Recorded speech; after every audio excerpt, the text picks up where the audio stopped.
আর দোস্ত, আমার তো সব জায়গায় বাতাস না, দেখেছিস? আর তোর তো বাতাস ঢোকার সিঁড়ি নাই। বন্ধু প্যান্ট পরে আসলেই খুব গরম।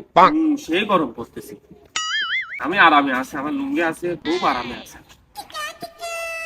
বন্ধু তুই তো লুঙ্গি পরে খুব মজায় আছিস, সব দিক বাতাস লাগছে। হ্যাঁ বন্ধু, আর বলিও না। আরে আরে বকাচ্চোদা, তো তুই চেন খুলাবে? আবে যে গরম পড়ছে অফিস তো খোলা থাকবেই, তুই বোকাচোদা বললি কেন? এই বকাচ্চোদা, তোকে বকাচ্চোদা বলবে না, কি বোকাচোদা বলবে? তুই বোকাচোদা মানে? তোরা কি খেপাচোদা আছিস নাকি বে? গরমের মধ্যে ঝামেলা করছিস? চল যা মাঠে যাই বসি। চল চল। ঠিকই বলেছিস। ঠিকই বলছিস হে তুই, চল কারণ যে গরম পড়ছে। যে গরম পড়ছে।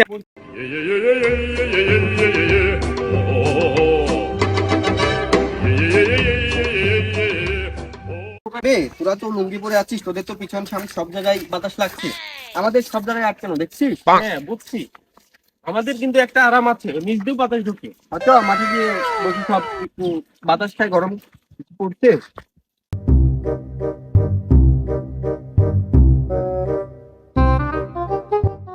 খুব ঠান্ডা রে।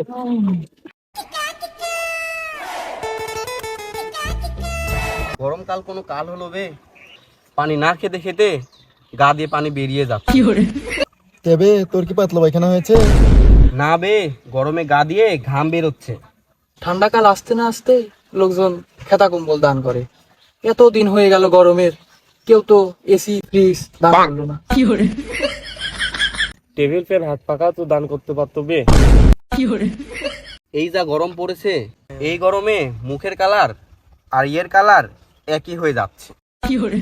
বিরোধী গরমে বের হওয়া যাবে না, কালো হয়ে গেছি। তুই কবে ফসাচ্ছিলি বে খেপাচোদা? চাঁদ যদি মামা হয় তাহলে সূর্যটা কে হবে? দাদু হবে। এদিকে বুড়ো হয়ে গেছে, এখনো তেজ যায় নাই। এই যে গরম পড়েছে, মনে হচ্ছে মরুভূমিতে বসে আছি। এই দেখ উঠ।